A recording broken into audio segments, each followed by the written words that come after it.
Hello. We're in a new era of quality on American in Peril, the podcast.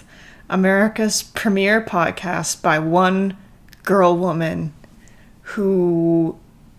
I don't know where that was going. America's premier podcast by a girl woman. Welcome back.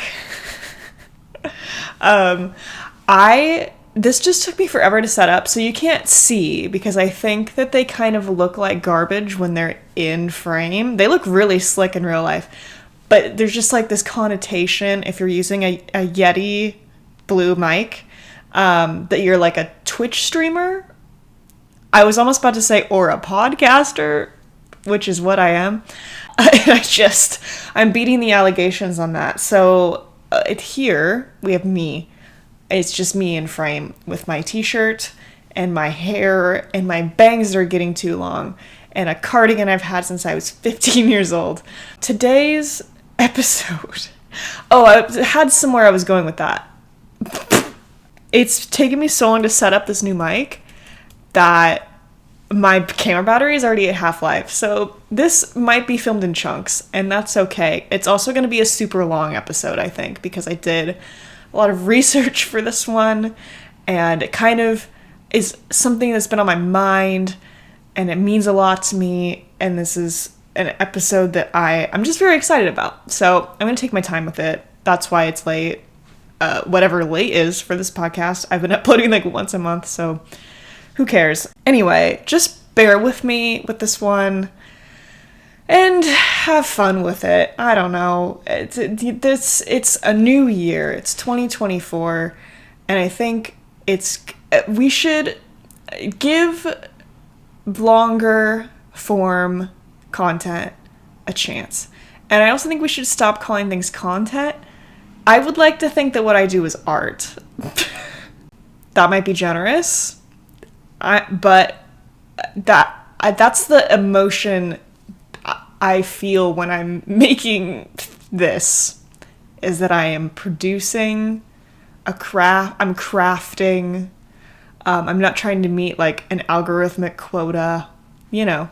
But before I shove myself up my own ass, just introducing this. Hi, I hope you had a great holiday. I hope that you had a little bit of a break, if possible, for your job, your profession. Maybe you're in school. I don't know. My holiday was pretty good. I got like a week and a half-ish off. I saw my parents. I hung out with friends that were in town. It's been pretty good. It's been a pretty good, solid Christmas break. I had nothing else to share there. I got the mic for Christmas from my grandpa and his wife, Judy. Shout out to you guys. And we're back, baby. I'm also back to work, which kind of sucks. I mean, work is fine. If you're listening to this and you're my boss, work is fine. But one thing that I didn't do enough over the holidays, and that is sort of the point of this episode, is that I think it's really nice to go out and see people and meet people and be in the presence of other people. And I know that I said, like, I saw family, I saw friends. Yes, I did. I also didn't see as many as I would have liked. You know, it feels like the holidays used to be, like, at least in my family, like, such a big thing. And I think, like, since some people in my family have, like, passed away, or, like, people have just gotten less close, like, that's not as much of a priority, I guess. But also I think getting together in general is not as prioritized recently, like since COVID. Obviously, since COVID. I think people are a little bit avoidant of social experiences. I think in your daily life, like it's a good thing to do. I think you should be going out and seeing people, you know, people that you like. Like, it obviously cutting off some family that, like, is shitty. Go ahead. I'm not...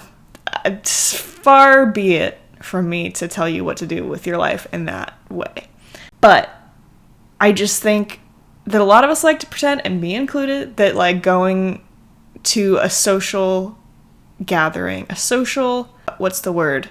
Obligation, even, is not something that is worth the mental energy, maybe that is not good for you even. This episode is me refuting that. I think everybody likes to pretend that they want to be at home sitting on the couch on their phone. And I just don't think that that's true. I think deep down inside, the majority of us would like to not be doing that. But that's what most of us do every day. There's like this silly little like line meme, whatever. It's like barely a meme. But like on Twitter right now, there's like the bit that's like, she should have been at the club. He should have been at the club, blah, blah, blah. And I think I'm getting to the age where I feel like memes are just kind of always bad. Like there's nothing really funny about he, she, we, she should be at the club. But it's popular right now. I did a little digging. It appears the origin of the meme was in response to someone tweeting about the mother bear of the Berenstain Bears, finding out that she was canonically 27 years old, which is 2 years older than me. And she had two, I was going to say adult children. They're like, I don't know how old the kids are supposed to be. They seem like they're elementary school age. That's pretty fucked up. And someone else responded, because they had the same response as me mentally, she should be at the club. So it's really not that serious of a meme. It's very stupid even. But it has really taken off. I found some personal favorites that I would like to share with you, which is that Joan of Arc was only 19 when they burned her alive, but she should have been at the club. As well as Timothée Chalamet is really a stepdad at 27. He should be at the club. Its basic idea is that somebody is an age where it should not be that serious and you should be going out and having fun. I will not be debating that the 25 to 27 contingent is too old to be a step parent or to be burned at the stake. That's not the debate that we're here to have. I fall in that debate on the side of it is too young to be a stepdad, but some people do it. I don't care if that's what you're doing with your life. If that's what Timothée Chalamet wants to do, I don't give a shit. Maybe he's really good at it. And if he isn't, honestly, who cares? That they have enough, those kids are going to be fine. I don't think anybody's genuinely recommending that anybody go to the club. But I'm about to recommend that you guys all go to the club. And I think it would be really healthy for you. And this is a disclaimer before I get started and people get mad at me. If you personally are vulnerable to COVID in any way, like you're worried about giving COVID to someone in your life that is vulnerable to COVID. And by vulnerable to COVID, I mean like if you get it, you might die, like you have some kind of cancer or diabetes or like disability or lung problem, asthma, severe, I don't know. This does not apply to you. I'm not telling you that you need to go out and expose yourself to that.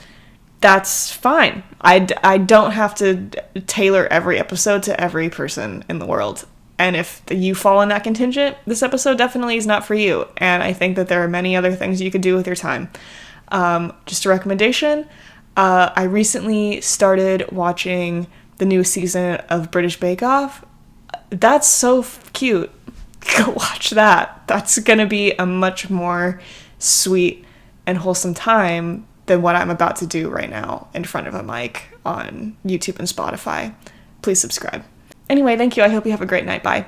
For everybody else, I have not spent that much of my time, admittedly, at the club. My time being my lifetime here on this planet Earth that we call home. I went to the club for the first time at age 23. I'm currently 25, although eventually I think I'd like to redact that and start telling people that I was born on 9/11. So let's pretend I didn't say that. But also, I only started going to the club 2 years ago. It was like a pop music night. Here in Portland, one of the bigger clubs is called Holocene. And they do this night called Candy Pop. If you're in Portland, you probably have heard of it. But it is a DJ night where they basically tailor it to be like a middle school dance imagination of a girl, like a 13-year-old girl. And it's like current pop hits, but also like pop hits dating all the way back to like the 90s. And I've gone back to Holocene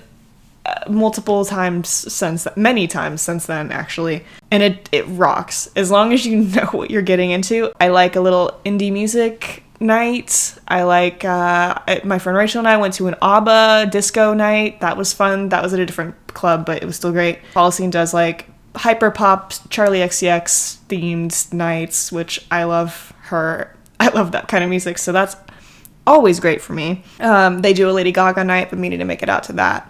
That's the kind of thing I'm into. They also do like hip hop nights. They do like Latin music nights. They do lots of different kinds of things, and I think that is the kind of environment that most people will, when I give you the prescription at the end of this episode to go out. Those are the kind of environments that I think are very palatable to different kinds of people. There's also different kinds of, there's not just dance clubs. And I've been going to different kinds of clubs for my entire life, right? Like going to local shows, like cover bands, even like a local house show where everybody's called like the Rat House, the Rat Nest Breeders. Those kinds of things are also, going out, experiencing music with people, meeting new people. Putting yourself in a situation where the expectation is to maybe have a drink and vibe and bring some friends, make some new friends. It can take a lot of different shapes and forms, and I think they're all equally wonderful. So when I say club, go to the club, I don't necessarily mean like do like a Jersey Shore night out with your, what do they call those guys? No, Snooki's the meatball, right? What do they call men in Jersey Shore? I'm not saying go out with your grenades. No, Grenade is an ugly woman. Why did I think that I was just thinking of Guido. Well, that feels a little bit racially charged. I'm not saying you need to go pop some bottles in the ice like a blizzard. You could go see a local band. I just think those are good and important, objectively, in my opinion, ways to like spend your youth being any time before 45. I have a very loose description of what youth is, and this might also just be the city I live in, and this is my gripe that kind of drove me to make this fucking episode, is that Portland is a relatively, I think, boring city to be a young person in to some degree. Like, maybe this is on me. I need to go out and find the people who want to go out. But there really are a lot of young people here that have made an identity around not going out. I enjoy a glass of wine with friends. I enjoy a game night as long as it's on a Switch. Like, all that's great. I just think they're a vibe of its own, and they're also a vibe you can take into your later life. And you can't necessarily take clubbing into your later life. Well, that's a lie. I think you can. It's gonna look different, and I think that the majority of it should be done in your 20s and 30s, ideally. And I've discovered about myself that I like going to a new weird bar every weekend. I like finding a new restaurant. I want to go experience live music as often as possible. Like, I like to go see people like doing karaoke. I want to go see a band. I want to see a DJ. I want to go out and dance. I want to like have a good time and feel the music in my body. And that is like a extremely important form of release for me. And I just, I want to feel something besides boredom, which is what I feel most of the time at home. Walking is great. Going out during the day is great. But also, I have a lot of shoes that are not comfortable. And I would prefer to wear those uncomfortable shoes at the club where they're meant to be worn.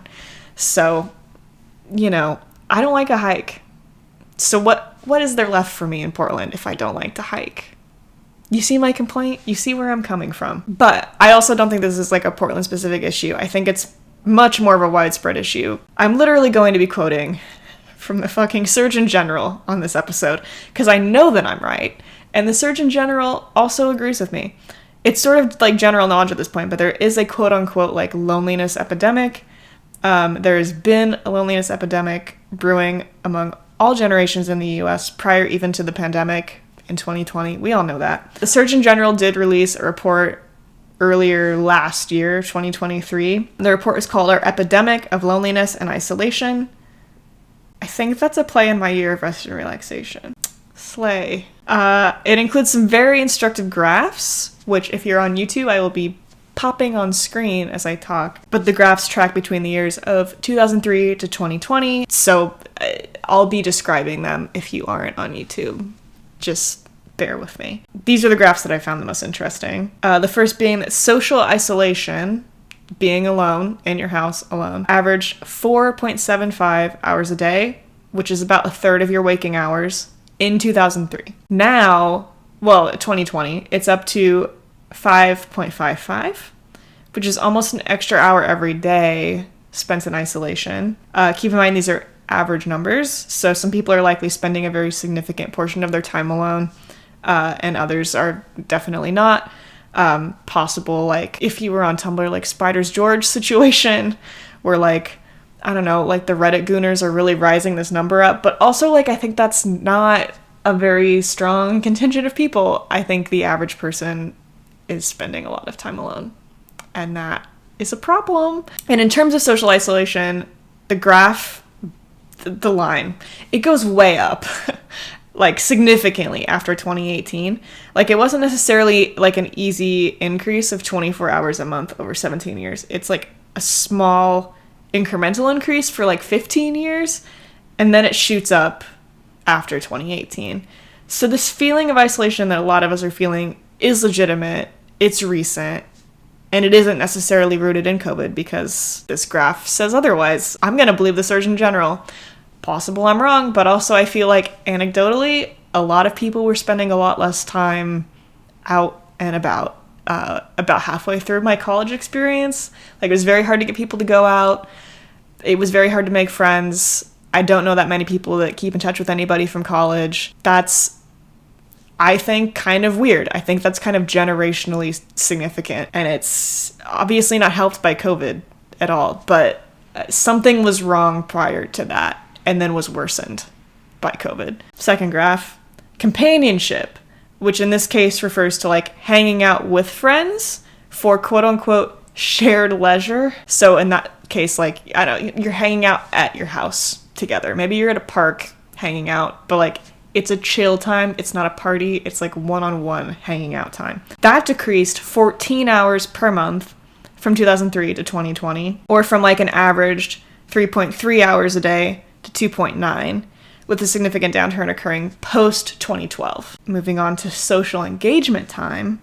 So that would be considered going out, going to parties. That decreased an average of 20 hours per month from 2003 to 2020. So from 1 hour a day, averaged, obviously, to 20 minutes a day. So if you're someone who goes out for 3 to 4 hours at a time, hypothetically, that's like 3-ish engagements a month, or like one really full night out a month. This one is also interesting because it has a sharp downturn from the early 2000s until 2007, and then goes sharply up until 2013, at which point it has like a pretty extreme downturn through 2019, and then it dips even harder for 2020 for like very obvious reasons. I do think that's interesting because 2007 to 2013 kind of coincides with the aforementioned, like, Jersey Shore, like, EDM dance pop era. I don't know if that's correlated or not.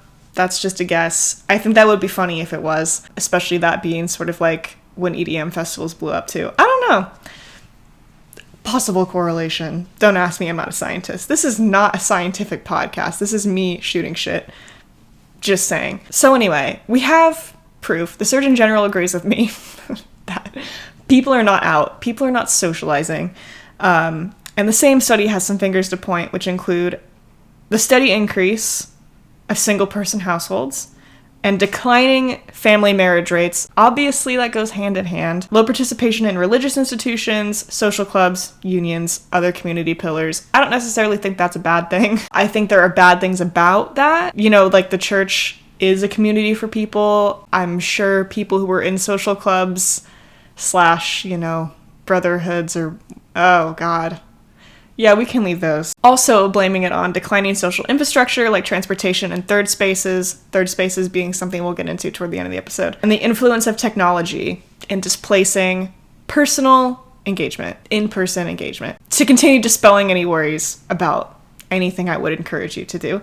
I don't think it's necessarily in anyone's control to like have a family, get married, have any connections to religion. I think that's a big driving force behind like the trad wife thing, which is something I have a real gripe about. Like the whole, I don't know, the trad thing in general is really annoying. The like going back to Catholicism trend that a lot of people are doing. I don't think it's necessarily a desire to be connected with people. I think it's more of seeking approval from certain people, but not actually wanting to be part of a community. Like, it is very self-serving. And also those things do isolate women specifically. Like, marriage connects you to another person, like having kids connects you to your kids, whatever. Maybe it connects you more to like extended family, your parents, I don't know.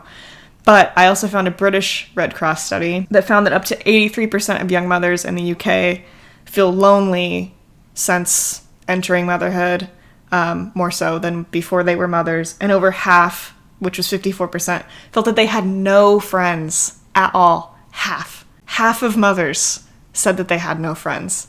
And I think, also anecdotally, that's probably true. I really enjoyed another article that I found by The Cut that dives into like social media trad wives, because that's basically, I think, what the trend is for. It's for social media. But it follows a TikToker that goes by Gwen the Milkmaid, who started work online as an OnlyFans creator before moving to like sort of a faux rural community, being like basically a suburb, but you can own land. Sort of like where I came from, basically, which I would not consider genuinely rural. Like, it still had 20,000 people, you know. She began posting about the benefits on TikTok of submitting to your husband, baking bread, turning away from feminism and milking your cow, and mixing the aesthetics of like cottagecore and homesteading with like regressive gender politics.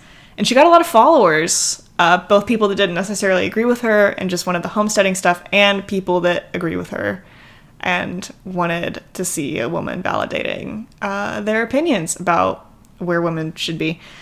And it's really weird. I don't know. I don't like seeing women put themselves in that situation. I think it's sort of become the fourth wave feminism thing to be like, well, anything that a woman wants to do is feminist.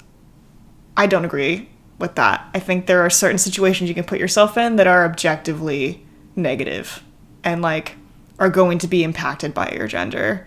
And putting yourself in a situation where you are dependent on your husband for money, yeah, I guess it's great that you're home all day, but that's also sort of the opposite of what I'm saying in this episode. Like, I don't think that's good. I think you're isolating yourself.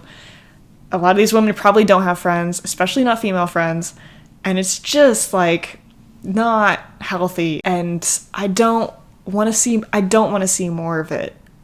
And I know a lot of it is probably like a response to how shitty it is to work.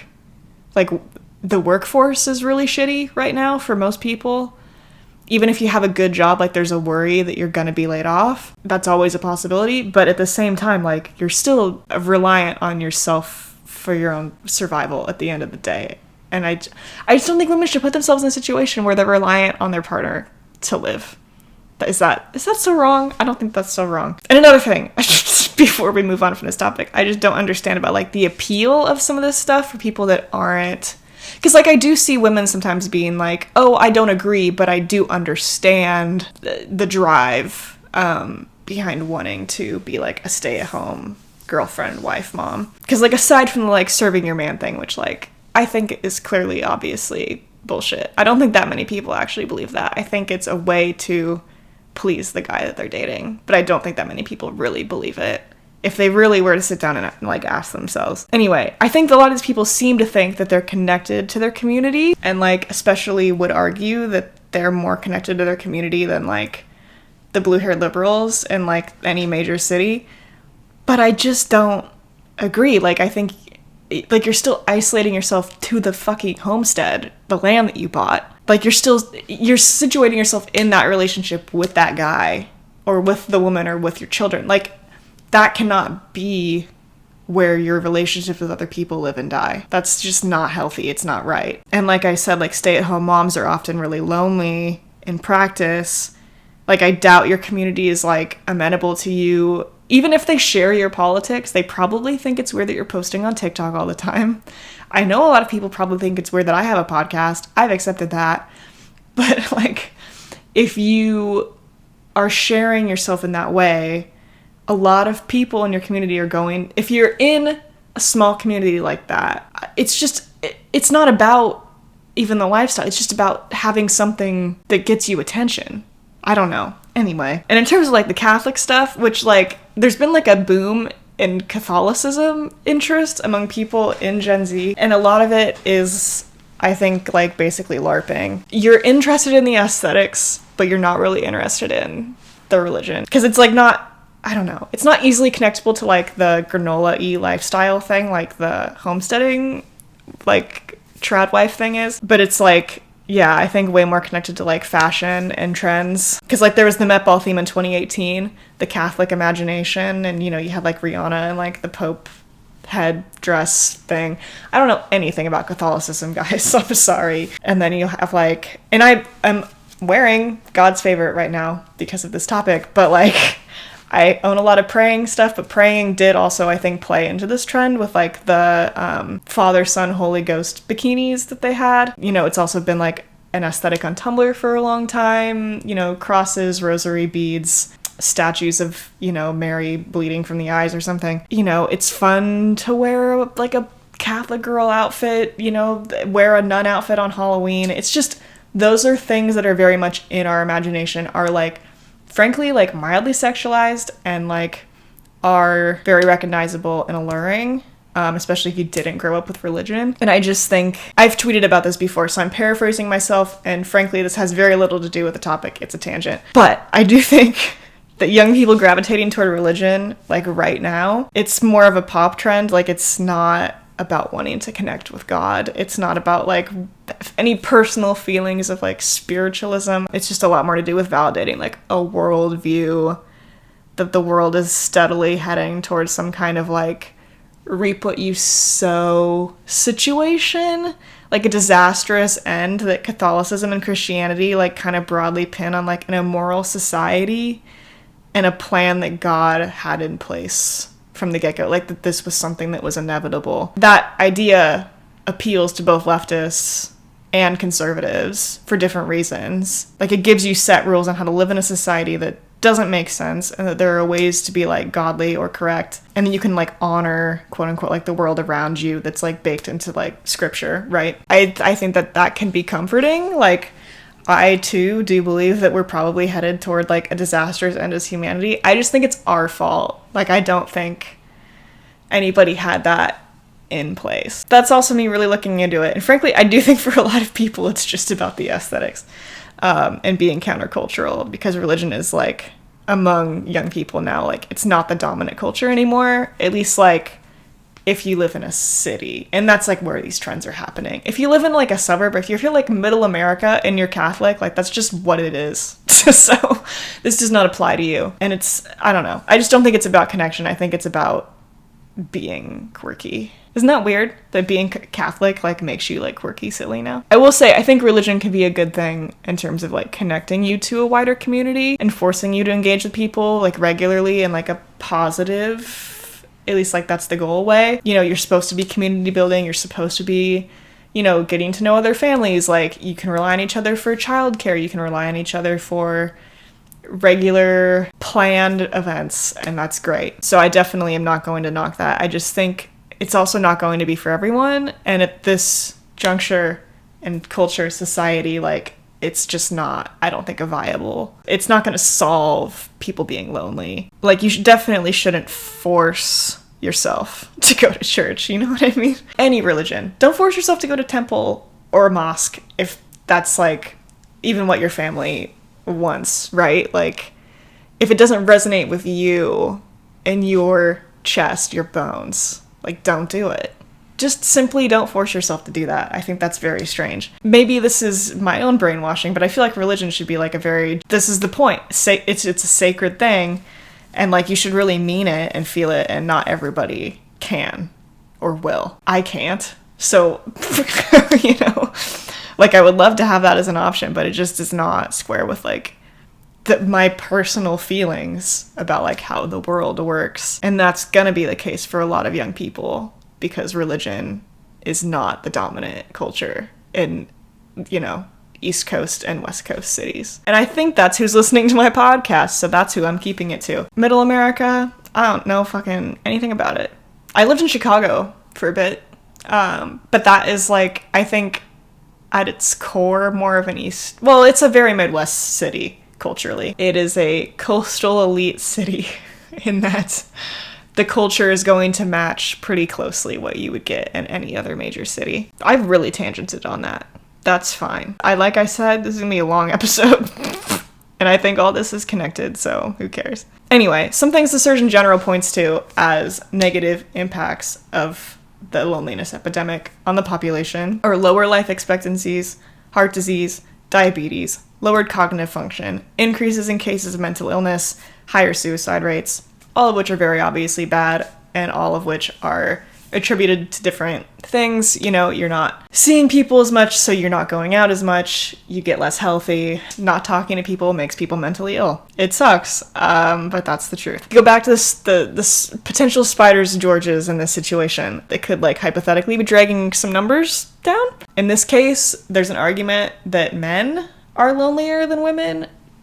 I don't think I agree, but incels and gooners have their place in this. But those, I think, are like fringe cultures, fringe ideas that are bolstered only by like Reddit algorithms and people making fun of them, which you should. It's embarrassing. It is like also a sign of, I think, like moderate to severe mental illness, like caused by you being lonely.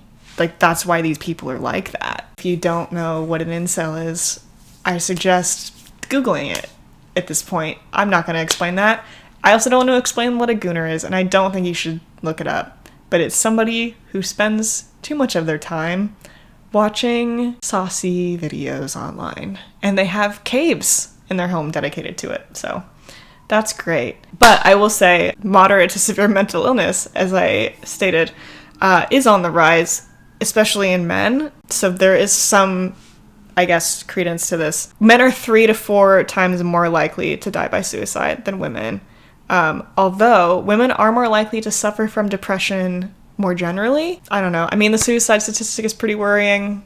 That's not great. Something's going on with men. I'm not going to deny that. Kind of relying on stereotypes here, but it does seem to be a general trend that men, like, grow out of friendships, I think, more so than women do. And without, like, traditional roles that men have historically also grown into.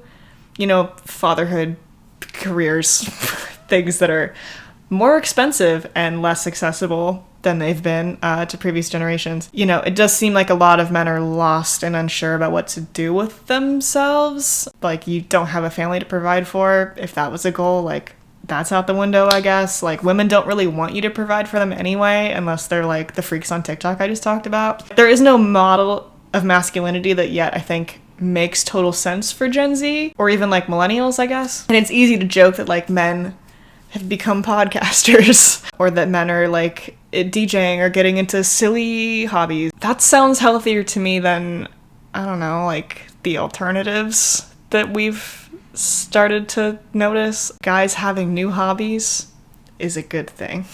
Make friends with each other through shared interests. Also, that's not to say that, like, masculinity is even something that I think needs to be recontextualized necessarily. Like, in my ideal world, like, masculinity and femininity are just, like, possible aesthetic descriptors for people. Like, I don't personally feel like my personality is all that feminine or masculine. Like, I think that your personality should just be you, right? Like, not necessarily connected to your gender. I don't think anybody should feel like they have to fit, like, a particular role to be, like, a good and happy person. I don't think fatherhood or, like, providing were even particularly good goals for men in the first place. Like, I don't think they necessarily make men happy. You know, there's a lot of middle-aged men that I know that are not satisfied, and I don't think that would change no matter where they're at. I don't know. Look at Don Draper. Is that a good enough example for you? You don't have, like, having it all does not fix you. I don't know. But I do think there should be some kind of rethinking of, like, what it is to, like, be a guy. Because clearly something is wrong. Like, I admire the men in my life because, like, the ones that I like. I admire the men that I like in my life because they do have, like, integrity, I guess. Like, often I think that looks like calling out misogyny, like calling out people that talk weird about their girlfriends or, you know, have done weird things to women. And I think that's good. You should call that out, you know? Men, you gotta figure something out. I don't know. And it's not my job to do it for you, so. I think everybody's a little bit isolated by the internet. Like, it's not just guys that are being isolated by the internet. Like, I don't really see this as a uniquely male problem, even though I just said, like, obviously guys have some work to do. I don't think men inherently have a harder time keeping relationships. I've seen a lot of women fail to keep relationships. You know, most of the men in my family personally still have friends, while the women don't. Like, they gave them up when they had children. They became the primary caregiver. They, you know, are the one doing the basic household tasks. So that's like, that takes precedence. And that I think is still extremely common. And I don't think it's changed much with my generation either. Like, it's one of the main reasons I don't want kids. Like, I don't want to lose my friends. I don't want to give up social interaction for that. Women are just as isolated, basically. And a lot of it's the internet. Some of it's like gender dynamics. Yeah, I have seen women become isolated due to like internet stuff as well. Like, especially when Tumblr was big. I know I bring up Tumblr on this a lot, but it is like a huge frame of reference for me.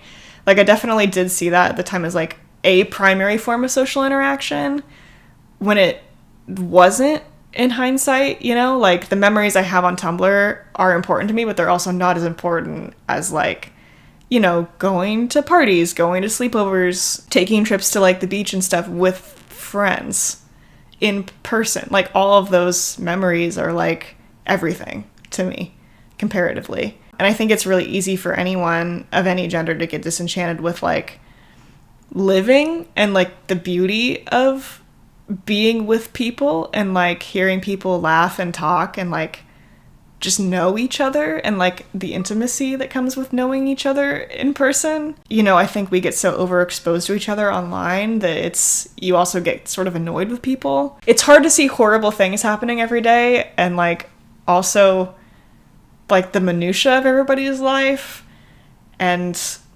just like the cynicism of online discourse, I guess, like the way people talk to each other online. That's just not how people talk in real life. And I just think all of that stuff kind of culminates in like making you want to draw inward and like not want to reach out to people and not have that in-person social time. It's really bad.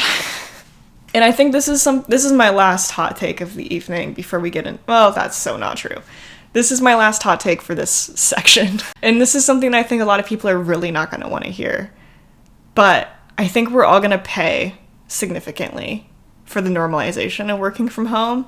Like, I think we all like it now. Like, I enjoy it. I'm half in office, half in person.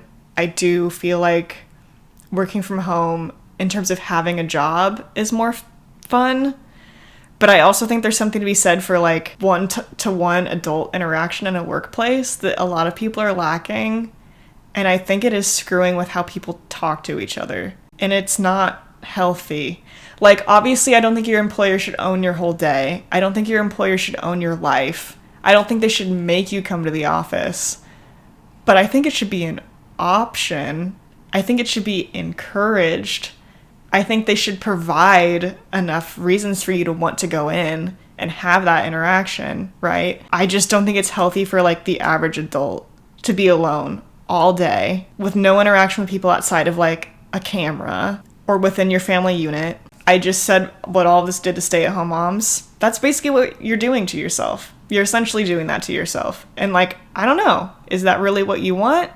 I don't think that's actually what I want at the end of the day. I don't know. I think that topic's probably its own episode, but I do see it as like a significant contributor to like growing social isolation problems. Maybe you don't like your coworkers that much. I'm lucky enough to like a lot of mine. but like at least they're people. I don't know. Like you're trading that in for days spent just not talking to anyone. In a lot of cases, not all cases. I just think that that's bad. I don't think that that's a good thing. Anyway, new section. What came before the social problems that we've been having? Social problems being antisocial. Like, did people ever really go out and have fun? Is this something I'm romanticizing? I don't think it is. I think people have generally been highly social throughout history in a way that I think we uniquely are not. Like, we live in a very uniquely fractured time, I think, and there just was no other options for seeing people before the internet. Like, if you wanted to get anything done, no matter where you were, you had to work with your neighbors, you had to go out into the city, unless you were, like, completely self-sufficient and, like, lived on a farm with a large family. And even if you were self-sufficient, like, you probably did live on a farm with, like, a multi-generational family. Lots of people around all the time. Even if it was your family, you know, like, grandparents were involved, cousins were involved. Like, it's just a different situation. And, like, as cities became industrialized and more people immigrated to them, like, it was just likely since, you know, the mid-1800s that you were just never alone. Like, if you were poor, you probably lived in, like, a packed tenement housing, like, worked at a factory, or what have you, meatpacking plant, I don't know. If you were wealthy, like, you probably participated in, like, high society, balls, parties, like, community charitable events. You know, like, none of this should be news. This is just, like, basic, like, American social history. That people have always been in groups together, like, working. Like, we're a social species. You know, places for socializing have likewise existed in tandem. There've always been places to, like, go meet new people. Ancient Greece, to be clear, had, like, symposiums for, like, intellectual men, which were basically, like, house parties that fronted as, like, a meeting of the minds or whatever, which, like, I don't know, sounds like some shit I'd do today, but whatever. As well as, like, they had meeting spaces known as, I'm gonna butcher this, capelleia, that functioned kind of like bars. Ancient China had taverns, daily social gathering situations. There have always been places to dance. Taverns are, like, a global thing. Theater is a global phenomenon. Everybody loves to drink. Everybody has had formal social gatherings. Even, like, peasants in the 14th century would go to, like, fairs and carnivals. They even probably had more time off than you did. Surprise, surprise. You have less time off than, like, a serf. Frankly, that's how it is. That's how it was. R.I.P. to all of them. But what I want to talk about in this episode, this is sort of the main tangent, is the club. What is the club? Who's historically gone to the club? And why are those people important? Disclaimer. A lot of disclaimers in this episode because I don't want people to yell at me. A lot of this will be from, like, a Western perspective because that's what relates more directly to American culture, and that's what this podcast is about. But please feel free to comment if you're on YouTube of, like, non-Western examples of this or examples that I just didn't put in here because I would love to know more. Just throw some stuff in. Maybe you're a professor. I don't know. Tell me some stuff. Starting with social dancing, which has existed throughout history, various levels of economic and social strata.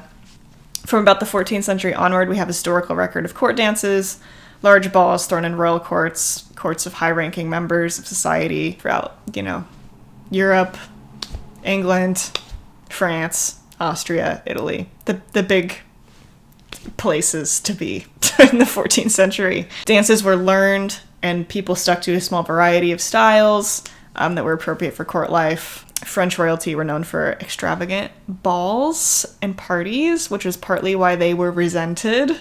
And what happened to them happened. Probably have a good idea of, like, Regency era dance from, like, Pride and Prejudice, those kinds of movies, Bridgerton, whatever. Those acted as, like, a way for large communities of middle to upper class, specifically more upper class people, to get together and present their children to society. Your coming out ball, you know, as well as socialize. And they were meant to result in, like, marriages and stuff, you know. It was a way of keeping wealth within a certain community. So dance in this way has existed as a way to demonstrate social place. And in a way, I guess, like flex on people of like both your strata and a lower strata. But eventually this idea of like large, fantastic gatherings, specifically for dance, became more democratized. In the US, nightclubs became commonplace in the mid-19th century, in major cities only, to be fair, primarily also in New York City. A smaller town or rural community would likely only have bars or taverns, which you could dance at. You know, there's no one's stopping you from bringing a fiddle or something. But no dance halls until the turn of the 20th century, when dance halls are Grange halls. We had a Grange hall in Newburgh, actually. They're very... I can imagine, once upon a time, a Grange hall would have been a great place to be.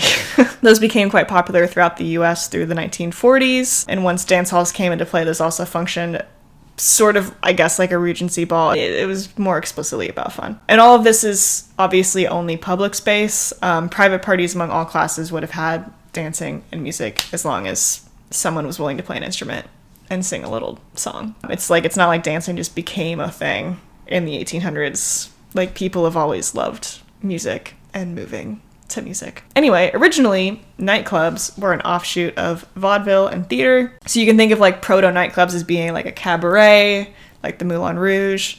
That would be the late 19th century in France. Jazz clubs or speakeasies like the Cotton Club in Harlem in the 1920s, as well as like honky tonks or juke joints in rural areas in the US. And most of these would have had some kind of live band or stage dancing. Only a cabaret would have been seated in most cases. And more like a theater show, except you could hypothetically buy time with the dancers. Similar maybe to a strip club now, and that is kind of what you were there to see. Speakeasies, honky tonks, and juke joints would have had live music with dancing for patrons, or a jukebox, hence juke joint. So most of these in the US would have been operating illegally also through the 1920s, 1920 to 1933 Prohibition era. So this was not always above board. And club history does not always tend to be above board, as I'm going to get into. After Prohibition was done away with, nightclubs exploded in more major American cities, primarily big band nightclubs like the Copacabana, plus jazz clubs, as I said. In Europe, France and Germany led the way for club culture, with the aforementioned like cabaret culture in France, and Germany pioneering dance clubs where like queer communities were welcome. The Weimar era actually was pretty open for a lot of LGBT people. You know, it was also sort of a breaking ground for like more, you know, nightclubs as we see it today. It's basically like a discotheque. So those cultures, those European cultures, as well as Black American jazz clubs, more or less sort of pioneered what we would conceive of now as a nightclub. One side note that I'm turning into a full section, so just bear with me. That I did a lot of digging on Wikipedia for this episode, and I fell down a bunch of different holes. I will be placing sources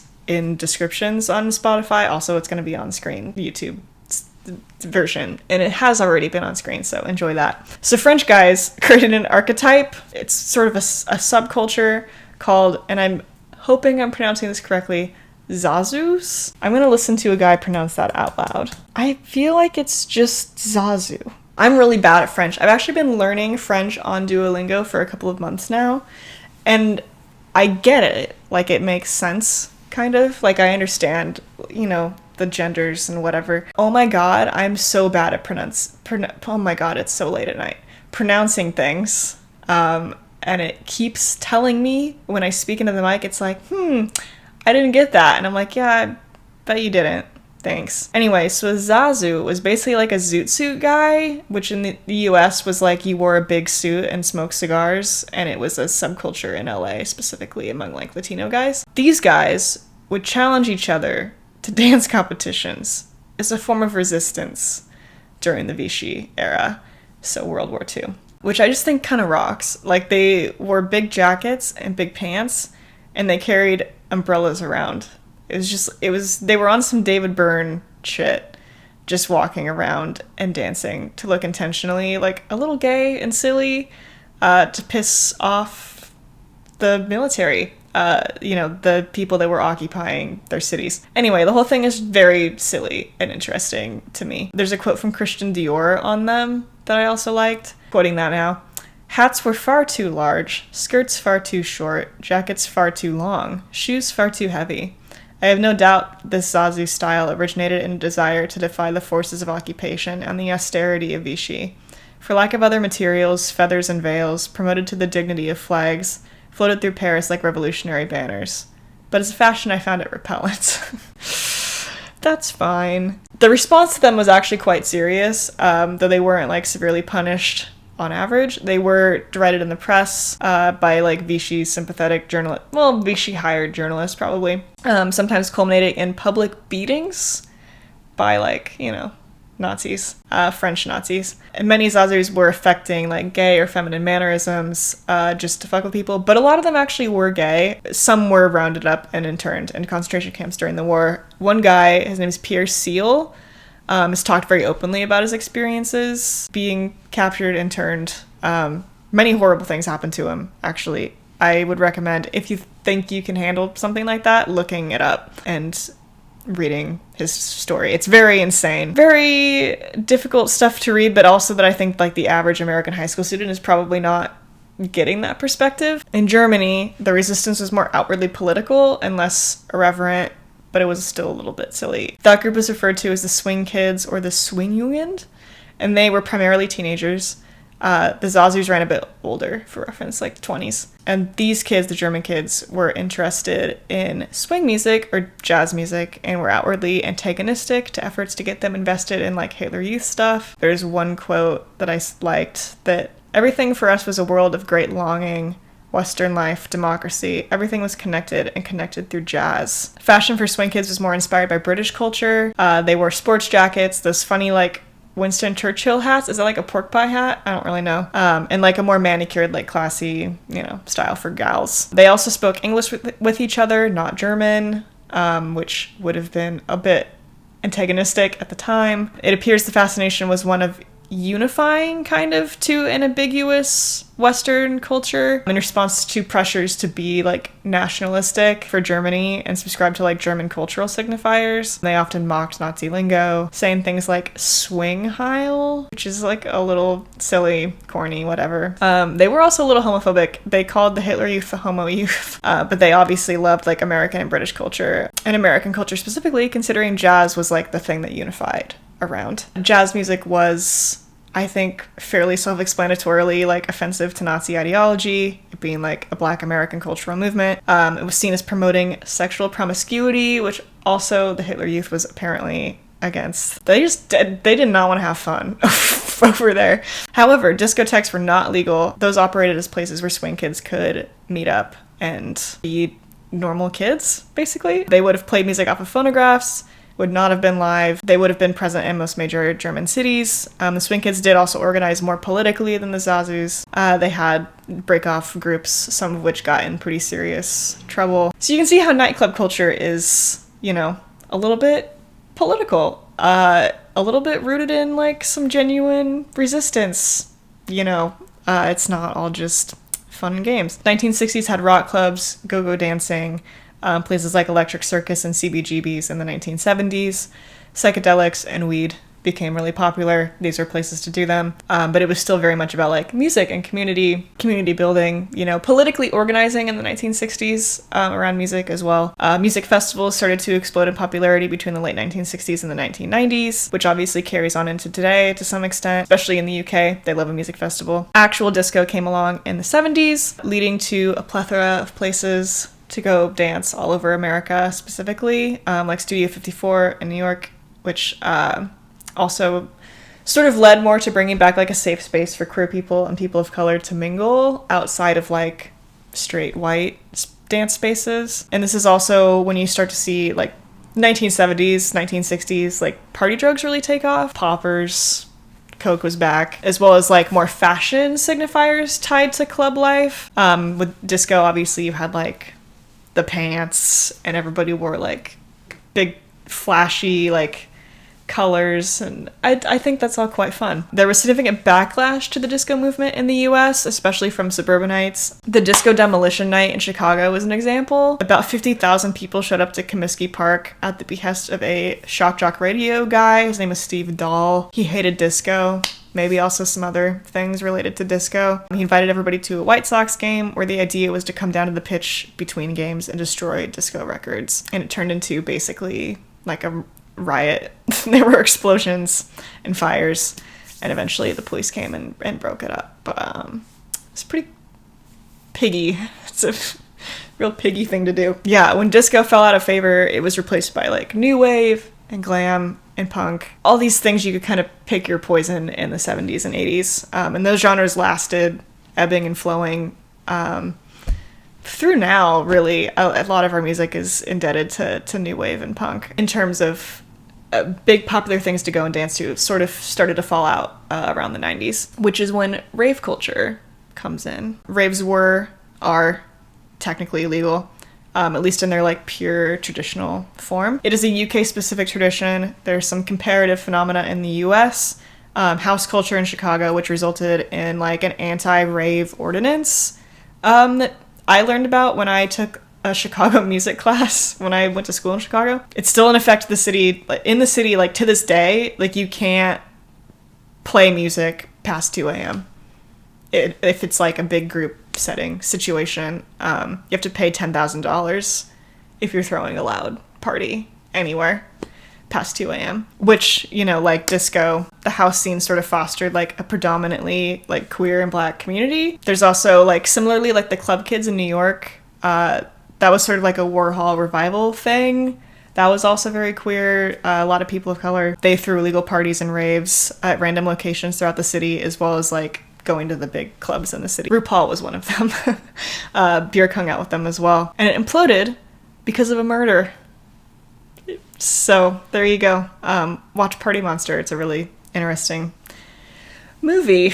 I think you can also kind of pinpoint rave culture to like block parties in the Bronx in the 1970s, which were like the birthplace of hip hop. Those were huge outdoor and house parties that attracted hundreds of people for hours on end, and served as a way for like artists to experiment and like obviously create a new genre. I also think you can make an argument for ballroom culture being a precursor to raves, at least in its infancy, you know, being somewhat of like a foremother to all of this, honestly. Ballroom culture has been a thing for a very long time. Over 1 month later.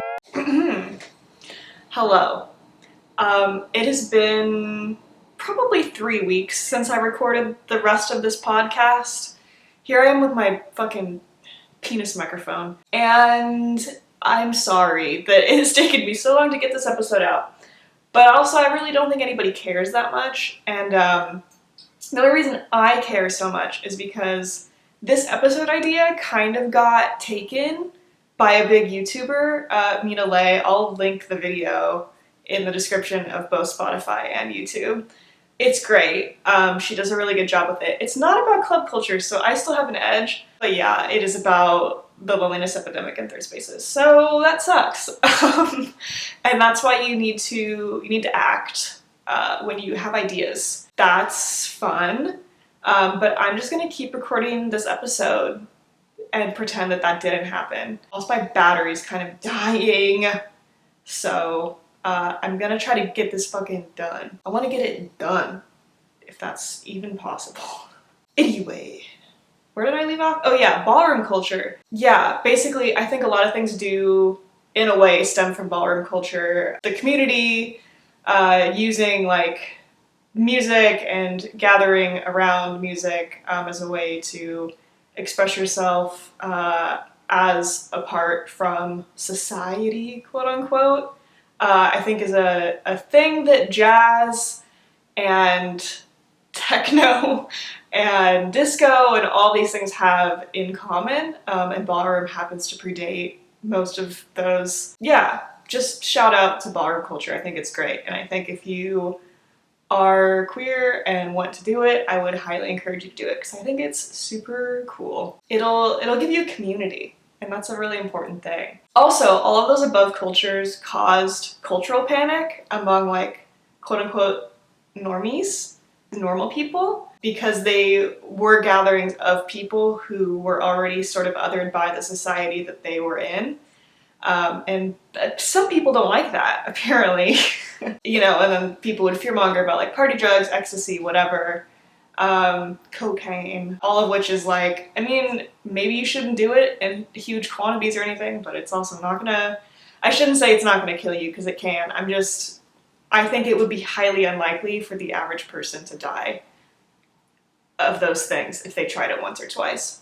Just saying. Anyway, but the use of those things, which it happens, it happened, probably didn't help in the like decriminalizing, that was not the right word, in the criminalizing of these things, because people could point to the drug use and say, well, it's causing debauchery, and that apparently was not sympathetic, which, I don't know, lame. Another subculture that I wanted to talk about before we just wrap up this fucking long episode is rave culture, specifically in the UK. It was built around the genre of acid house, which is an offshoot of Chicago house, except it's like a little bit more abrasive, a little more like the oons thing. That's a little bit more acid house than it is regular house, especially because house is so indebted to like disco, and I feel like acid house is more purely techno. Although I'm not a specialist on any of these things, so don't listen to me. But if you want to like do a hot comparison of like Chicago house to like acid house in the UK, it's sort of like Beyonce, Break My Soul, right, would be like Chicago house. And then, and this is not me shitting on it at all, because I think this is great. I think it's super fun. The SpongeBob episode where he's dancing with the jellyfish and it's in his house and it's like, there's all the lights going. I'm gonna play a little snippet of it.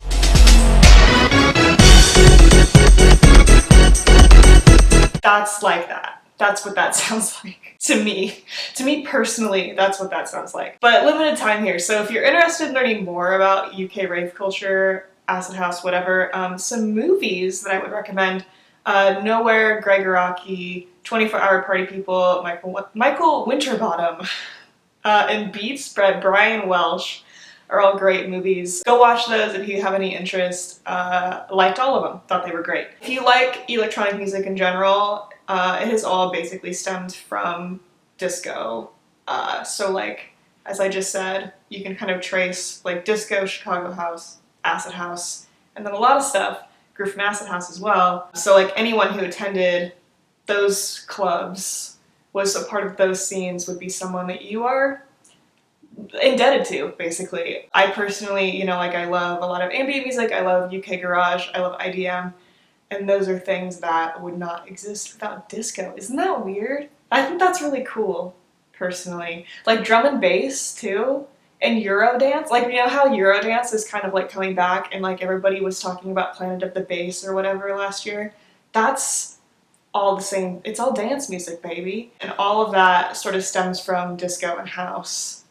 House stemming from disco. Anyway, I can talk myself in circles on this, but just, it's all connected. The European American dance music, collective dance music experience is a great thing. I get very excited about it, if you can't tell. Anyway, what's my point here? Why am I going through all of the history of this? And all of these things served as connective tissue for a wider community. And they were communities that brought together people who were very lonely, were, you know, shunned in a way by society, either were very young, were people of color, were gay, and they were able to come together around a common interest. And I think that's a beautiful thing. One thing about rave culture and acid house that I really appreciate is that if you go on YouTube and you look up just like, you know, rave music 1992 or whatever, you'll find a lot of older Gen Xers on there commenting on these videos about some of their experiences, and I saved some of these comments because I find them genuinely very heartwarming and sweet. So here's one. Love this. 53 years old, remembering my 20-year-old self. No drugs for me, but lots of mad dancing. Great times. Another one. Have never stopped listening to this music alongside all the new stuff that comes out. My kids are now in their 20s, grew up with it, and my son who DJs always mixes in some old school. Sorry, the audio on that bit's gonna be shit. Whoops. I'm gonna repeat that comment because I fucking forgot to start recording. I hate myself. Anyway, started raving in 89, met my husband, also a raver, and in 91. This music has stayed in my blood and on my record deck, CD player, MP3, phone, whatever, all through the years. I'm listening to this mix now in my living room in the UK while sorting out a load of books, and I keep having to get up and dance around the room. I can't keep still. That's so sweet. Anyway, last one. This is what I danced to when I first started clubbing. House music and acid and all of the new kinds were on the gay scene in Australia before anyone else heard of it. There were underground parties at the Horden Pavilion every weekend that could fit 10,000 people. It was a revelation. I feel privileged to have been a part of it. That literally makes me want to cry. I just find that very sweet. Like, people having these... Oh, sorry, I'm trying not to get emotional. But, like, these memories with music and with other people, I just think that's very special. Try not to get too sincere, but I'm going to. Like, these people, they live through something and they know it. And that is something that I think we've been deprived of, but I think we've deprived ourselves of it. I don't think it's anybody's fault. That's actually not true. I think there's a lot of people whose fault it is, but I do think we've been deprived of it because they created something, like a place for people to go and to feel welcome and, like, safe and free. And I think that feeling of being free is something that people just don't have in a lot of cases. And, you know, a lot of these communities were welcoming to everybody. And I would like to think that a lot of people in our generation are very welcoming of everybody, but I think we've also gotten to a point where, you know, no subculture is truly a subculture because anybody can just adopt any aesthetic they want. And I think there's pros to that where, you know, anybody can be whatever they want, but also you're sort of spoiled for choice and people don't really commit to a community. I don't know. I think it's interesting that those communities really thrived in eras too where it was really genuinely, like, crushingly difficult to be different, like to be a queer person, to be a person of color, to be just any kind of different. And, you know, dance music has been there for those people. And, you know, I think that's something we can't really fathom either because I think, you know, things have opened up so much. But at the same time, they haven't, right? So I don't know why people don't have that urge to organize in a positive way, not online, in person, you know? And you know, even though I think those people had it a lot harder than we do, they weren't lonely people, you know? Like, being a part of a scene like that sort of, you know, I'm sure there were lonely people within them, but generally you're able to find connection in those places in a way that, you know, the internet does not facilitate, because it was a designated place that you went to feel certain emotions, and nobody was advertising to you, you know, they're not making you see a certain thing, you're not scrolling, you know, you're there for the people that you want to see, you're there for the music you want to listen to. I find a lot of value in that. That to me, and I know this is like a corny term to use now, but that is like real resistance to me, at least. You know, like what the Zazoos were doing, what the Swing Kids were doing, that is silly, but it is also a form of resistance. Like, it did get them, like, the shit beat out of them, you know? Like, it threatened people. Being irreverent threatens people in power, and that, I don't know, something to think about. And I think it's also sort of easy for us now to look back and think that, you know, like, jazz was only a net positive, and, you know, rave culture looks really cool, and blah, blah, blah, and have a sort of positive lens on those things. But at the time, they were threatening to people. So I guess maybe what I'm saying there is don't get too comfortable. Like, push yourself to look at different communities that may not feel typical, and question whether maybe you'd belong there. If you don't, that's fine, but I don't know. You don't have to fit in all the time. And I see a lot of pushback, I think, in my generation as well, to the idea of club culture in general. Like, since that fucking stupid meme that I talked about ages ago, that you should be at the club thing, like, since it's become popular, I have seen, like, a lot of knee-jerk reactions to people using that terminology at all. And I think a lot of that is based in, like, sort of a false idea of what pure connection is, pure humanity, maybe? Like, I don't know. There was a fucking thing on Twitter after that came out that was like, we need an alcohol-free queer space for adults where people can go and know friends and you can meet each other. And it's like, okay, that, first of all, that exists. It's called a coffee shop. Go look it up. Second of all, there are reasons why people meet to drink and dance. And it doesn't make you, like, it makes you the opposite of antisocial. Like, it's actually, like, a very normal thing to want. And I think it's weird that it seems like a lot of people think that that's not normal to want. Especially as you get into your mid-20s like I am, and I start to see people be like, oh, you know, I don't go out anymore. I'm not 20. And it's like, that was only 5 years ago. I don't know. You're still young. You can go out and have fun. Like, I understand if you don't like to be out late. You know, everybody has jobs. That's fair. But, I don't know. Structure a day around it. Try it out. I think it's good for people. Personally, I think it's good for people. And I honestly do think as long as you don't have any problems with it and, like, it's safe for you to be around, I think being around alcohol is also not a problem for most people. Like, you can be around it, and if someone else is drinking and you don't want to drink, like, great. 3 hours later. We're back on it. I went out, I had a glass of wine. I went to a wine and reading night, which, this really speaks to the topic that I was just on, actually. I think that you should attend things, whether they are dance club related or not. I'm gonna be so inarticulate for the rest of this episode. Anyway, yes, alcohol-free spaces. I think that, yeah, there's time and a place for something like this, right? Because obviously you need spaces where people who can no longer drink, have, you know, are unable to drink for health reasons, addiction-related reasons.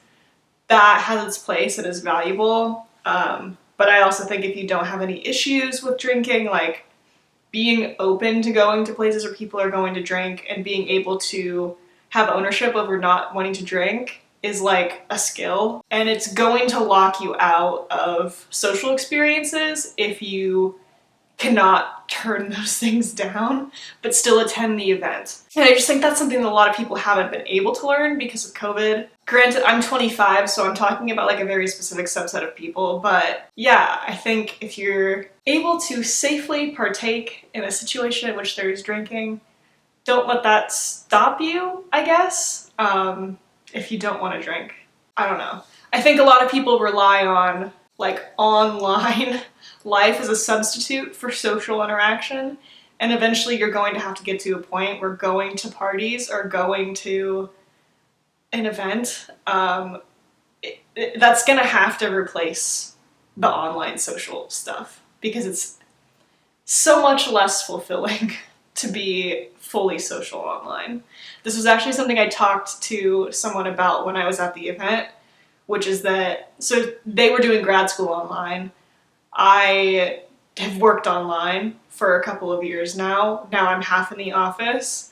And I just think being able to be, this is like work related, right? But being able to be in an office and like read people's body language and understand where they're coming from in person gives you so much of a better grasp on who that person is. The interaction feels more real because it's more real. But I think it's easy to forget that when you've been stuck online for so long. And like they were saying that basically you get so much more exhausted with social interaction even when it's online because it's so hard to escape.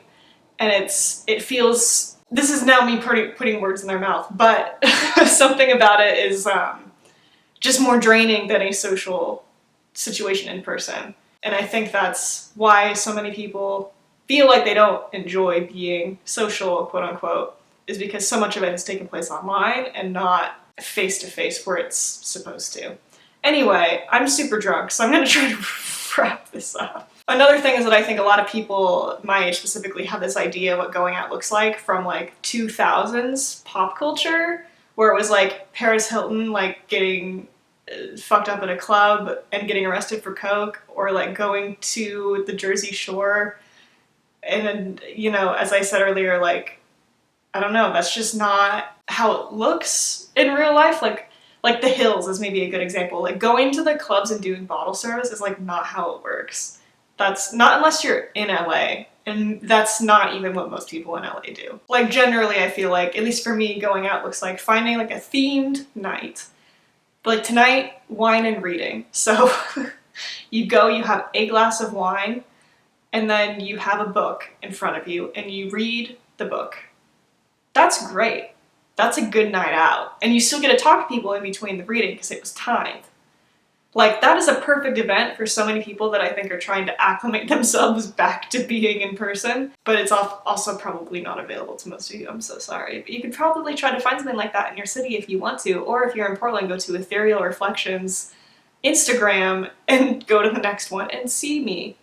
Say hello to me. Anyway, there's so many things you can do. You can go to a local show, you can find a band that you like, you can find a themed bar. I don't know, Portland's lousy with themed bars. We've got like a clown bar and a goth bar, and we've got a clown bar. And these are like good opportunities too to like support the arts in your city, you know, like go to a gallery opening. Like that's something that Amelia and I, my friend and I, who I went out with tonight, have done. You know, there's so many other things you can do besides dancing. I know that was my big tangent for this episode, and like that's what makes me happy. But you need to find something that makes you happy. You could go to a board game store and play board games with people. That sounds to me like a nightmare, but if that is what makes you happy, then you should try something like that. I mean, even like, I feel like we have bars here in Portland too where you can, we've got a lot of arcade bars in Portland. You could go play video games with people. There's like Smash tournaments and Mario Kart tournaments and things you can do. You could do like a cleanup of a park. You could like, I don't know, contribute to your community in a positive way and also meet people doing it. There's so many amazing things that you can do outside of your house. Take a pottery class. Oh my god. I'm coming up with so many amazing ideas right now, and you should take one.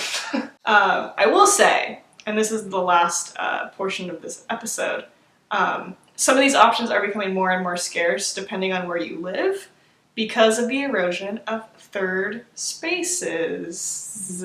So I think the most important step in remedying the loneliness epidemic, the loneliness pandemic, the loneliness problem is creating more third places. By third places, I mean options other than bars and coffee shops and restaurants. Places where you have to spend money, basically. You know, coffee shops and bars are easy places to go to, but they do cost money. You can rack up a lot of spending at a bar. A coffee shop, you know, increasingly seems to get more and more expensive. You know, a pure third place, in my estimation, would be like a park, or a library, like a place where you are not spending money to be there. The idea is just for you to loiter to your heart's content and meet people. You know, they're not for profit, they're potentially owned by the city. And if you don't live in a city, at least in the US, that is an incredibly hard thing to find. Like, I'm from an outer suburb where we had very few public parks. We had, you know, area by the river, but it didn't feel super like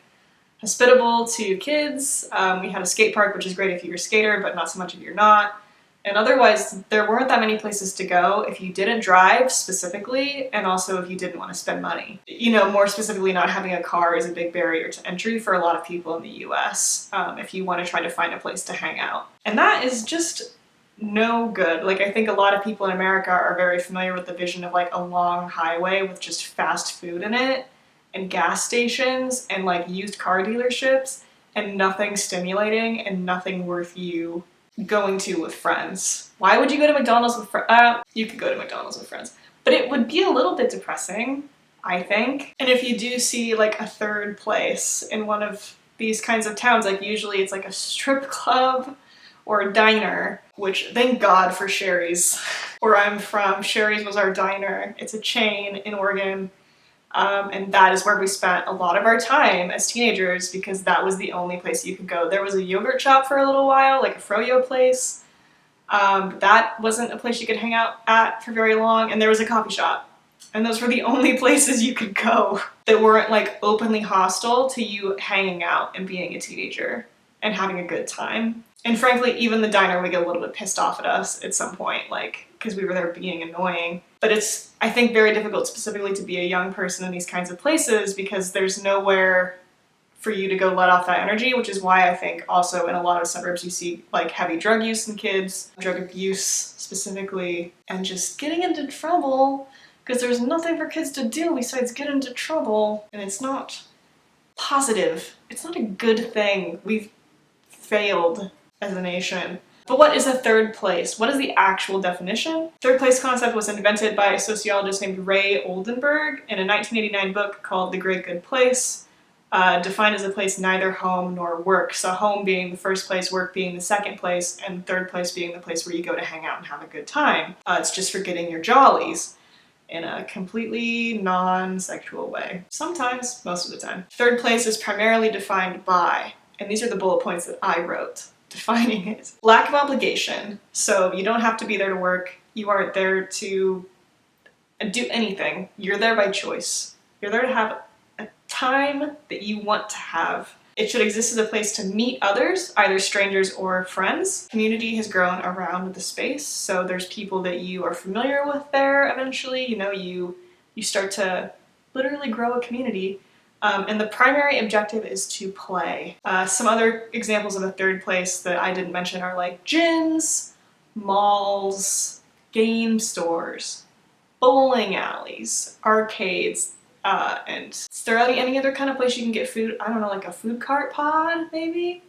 Would all be third places, although those are places where you would go to spend money. Technically that could be considered your objective, but generally you're there to be away from home and work. There are some, I think, valid arguments that online space counts as a third place as well. You know, Twitter, Instagram, Tumblr, Reddit. These are places that do exist to create community, like to foster connection between people, even though they're not in person, you know. But being able to use those sites to make friends has felt more and more difficult, I think, in recent years. Although you can still like get involved in trends and, you know, feel like you're a part of a community. I think they also make it quite easy for you to passively be in a community and like watch other people tweet, watch other people make posts.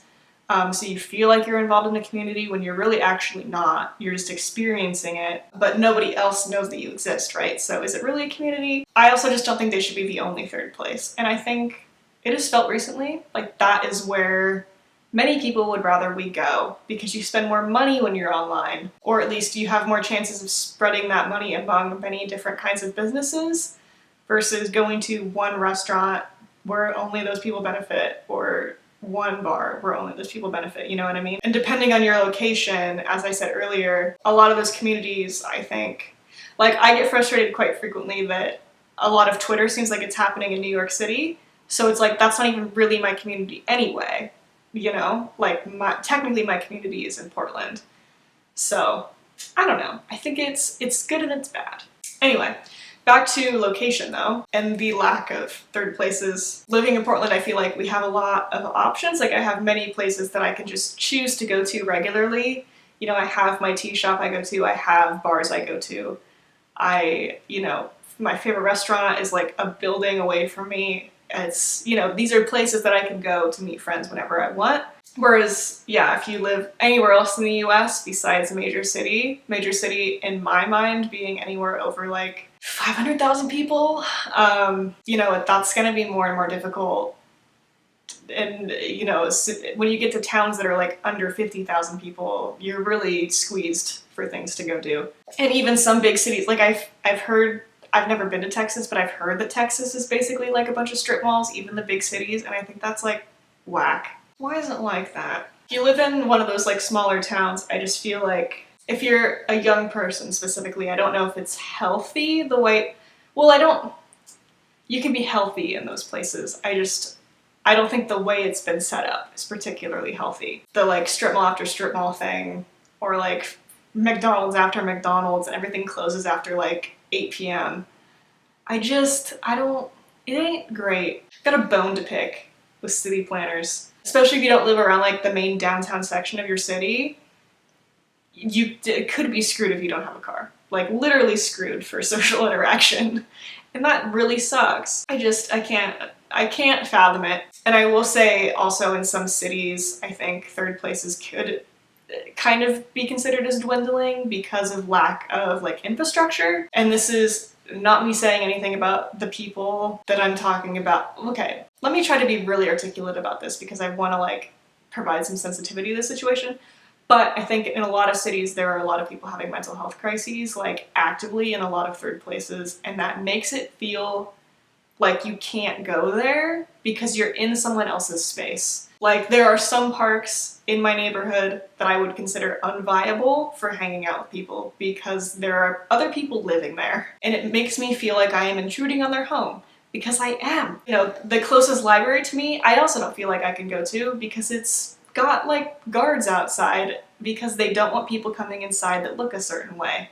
And there's people living outside of it because our city has failed in a lot of ways, and it's impacting everybody, especially the people that are living on the street. But yeah, I think it sometimes feels like it's hard to find places to go hang out that are outdoors specifically. In my city, being a West Coast city, which, you know, homelessness is a big problem on the West Coast of America. Who would have thought that? Like, there's either no funding to, I don't know, put more effort into making those locations seem more viable or into helping people get mental health services or housing. And it's taking a toll on the social atmosphere, which is not the most important thing in that conversation for sure. But while we're on the topic, I guess, I feel like it was worth mentioning. So if you want many parks to go to and healthy third spaces in your city, I think maybe you should advocate for housing for everybody. Just an idea. Or also, very specifically, I think advocating for like drug and mental health services. Drug addiction and mental health services. Because specifically, I think in those cases, usually many of the people involved are drug users, and it would be great if they could receive help for those things. Anyway, this is all sort of a big jumble of just reasons why the US is fucked up. But anyway, I got to thinking about this topic because I saw a set of TikToks recently by the same person. She's a millennial, and she says, I paraphrased it, but she's basically was like, I don't know what Gen Zers do for fun. When I was younger, we went out, you know, we engaged in club culture, we went to a mall, or, you know, we did things outside, and that doesn't seem very popular anymore. So she was wondering what Gen Z did for fun, and all of the answers, and I know it probably, like, the algorithm is like putting the most depressing answers at the top for some reason, but a lot of the comments from kids, like people younger than me, because I consider myself sort of like a millennial Gen Z hybrid, is a millennial, which is why my podcast with Michaela is called Millennial Breakdown. But anyway, a lot of these comments were like, I don't have fun, I watch Netflix, I stay home. And they don't even say that they have hobbies when they stay at home, just that they sit at home and they are on their phone. And that makes me really sad. Like, I'm not trying to be like a downer or like exaggerate, but like that is something that you should not accept as your reality. Just like, full stop, I think you should try to not accept that as your reality. And I know a lot of that's probably depression, and it feels like you can't leave your house, and I know I just listed a bunch of reasons why it's very hard to go out in America, but I think we need to start trying. This is me saying we need to start trying. You know, I have to assume a lot of these people too are people that just do not have friends. Like, they don't have friends that they knew well in high school even, or if they do, maybe those friends went to college away from them, or they went to college away from their friends, and they're no longer connected, and they weren't able to make friends in school, or they didn't go to school, and they didn't make friends with their coworkers. Like, there's a lot of failures that happen there in connection that I think in some ways are quite natural, but in other ways I think people get very lazy because you can just pick up your phone and text someone or check out what they're doing online. And that's just, you need to make an in-person effort, but it often doesn't feel like we're incentivized to do that. You know, it's easy to get to a place where there's no one to go out with, I guess is what I'm saying, and I have sympathy for that. But like, genuinely, I think everybody should be putting in effort to make connections with other people if you don't have any. There's ways to do that, and I've listed a bunch in this episode. It's something I've been in the process of learning as an adult, especially in the past like year or so, that you do have to put in that effort, and it is on you to make friends. Like, it's not just gonna happen to you. And your parents will say, oh honey, it will just happen. It does not just happen anymore. You have to put in the effort. I'm telling you, you have to go outside and do it yourself. And that is hard, and it sucks, and that is the situation we've been put in, and I'm just saying, sometimes you gotta push past the suck. That's my quote of the day. If you're not in school, if you're not working in person, you have to put an effort in to make friends. There's no other way, and it sucks. And my next episode of the pod actually is about dating apps, because I have a good friend, Michaela, who I have my other podcast with, and they are on the apps. They're soul-sucking. So I kind of want to talk to them about the apps, because I have not been on the apps for 3 years because I'm in a relationship. And I think, unfortunately, dating apps are some of the main ways that people my age do make friends. But if you're in a relationship, that's obviously not going to be an option, aside from Bumble BFF, which, like, kind of sucks. I don't think dating apps even should be your way. The internet is not even your way to make friends, to be honest. Like, messaging somebody on Instagram, I will say, is good. Like, messaging somebody that you follow, that you are mildly friends with or whatever, and being like, let's go get coffee. I think that's a really great thing to do. But to find people you don't know, I actually do not know how good it is at establishing friend connections instead of, like, just dating connections. Because, like, I met my boyfriend on Tinder. I'm not gonna knock dating apps for, like, actually getting you dating somebody. All of my adult friends I've made have been either through my boyfriend, like his friends and their girlfriends. It's been through really trying to pursue friendships at work, or it's like been talking to neighbors. It's weird. You really gotta, like, try. It's crazy. So I guess, I don't know, my recommendation there is, like, if you just see someone in your daily life and you're like, I think I could be friends with them, just go ask them to hang out. They'll probably be flattered, and if they're not, then they weren't going to be a good friend to begin with, and you don't have to worry about it anymore. I don't know. It's scary, but you also eventually will get less scared of it. Like today, when we were talking to a new person at the wine and reading night, I was just like, so what's your life story? You know? Like, what is your job? What do you do? What are your passions? And, like, she seemed really receptive to it. And that, I think people just like to be asked about themselves. And it's not that scary once you start doing it. I'm losing steam. So that's all I have to say.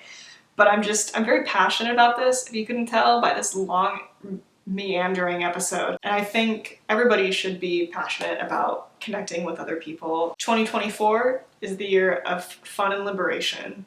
That is my vow to myself. I think I'd said on Twitter that it was the year of fun and libations, but I'm changing it to fun and liberation because, first of all, I think that it would be great to see people feel more politically liberated, but also personally liberated. So I think we all need to go out and we need to have a good time and we need to start acting normal.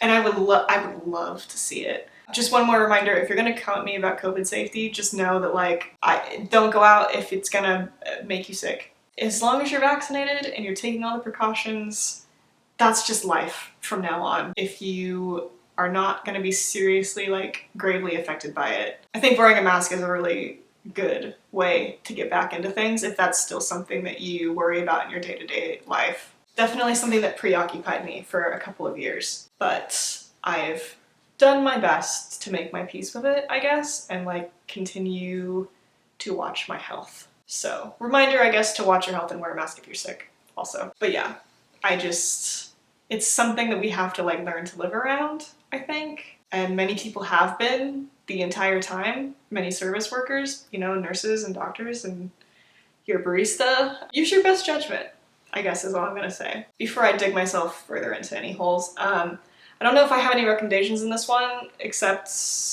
one movie and two books, actually.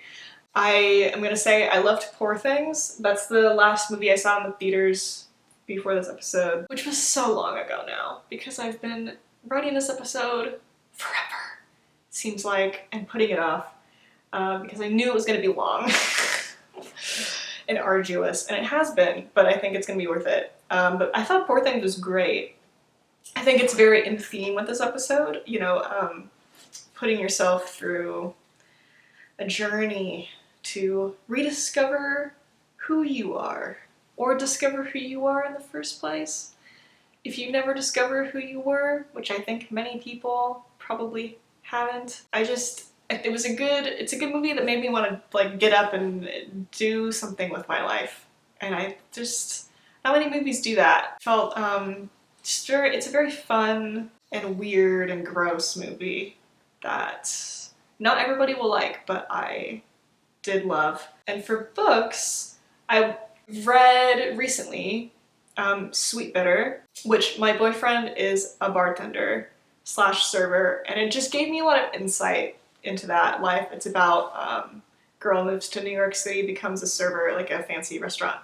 And it's very in the lingo, like, honestly, if you like The Bear, you'd probably like Sweet Bitter. It's like very similar in that way, where it's like you're in the kitchen and it's very intense and you're like always moving from one scene to the next, and it flows very well. So I enjoyed that. I liked the prose in that a lot. And then I also just finished reading, I think Berlin is back here, by B. Seton. Yeah, that one was a weird read. It's about a girl woman my age moves to Berlin after sort of having a falling out with her roommate, and bounces from apartment to apartment, and like gets herself into some weird situations due to her like declining mental state and like an eating disorder and like all these things happening in her brain that I found very relatable without making you think that I'm really mentally ill, because I'm not.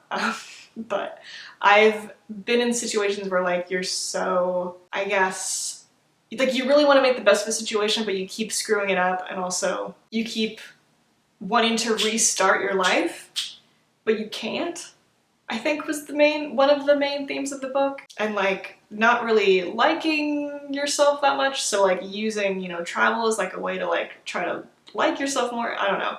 It was a very, very good book, and I think that I would love to read another thing from B. Seton. Yeah, that was a great book, as I'm talking about it.